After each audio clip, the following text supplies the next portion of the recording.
Merci, Monsieur le Président. Ma question s'adresse à la ministre de la Transition écologique et de l'énergie, qui n'est pas là, mais qui a décidé hier d'augmenter les tarifs réglementés de vente de l'électricité de 1,6 % et ceux du gaz de 3,5 %. Pour l'électricité, cela correspondra à une hausse de plus de 15 € par an sur la facture d'un particulier.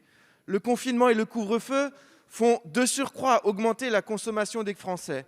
Votre décision aura donc un effet multiplicateur. Avec une hausse de 2,6 % du tarif pour les professionnels, vous fragilisez également le dernier avantage concurrentiel de l'industrie française. Une nouvelle fois, le pouvoir d'achat des Français est frappé. Pourtant, cette année, 3,5 millions de ménages ont déjà du mal à payer leurs factures d'électricité.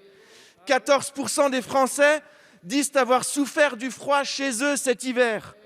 Ces chiffres n'avaient jamais été atteints. Avec cette décision, vous ajoutez de la précarité à la crise sanitaire.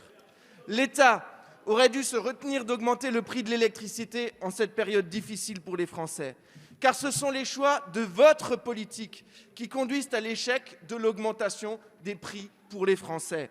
Subventions à des énergies non rentables, investissements colossaux pour pallier à l'intermittence, financement de l'effacement, mécanisme de concurrence faussée où EDF doit produire à perte au profit de ses concurrents, fermeture des moyens de production sûrs et amortis comme Fessenheim.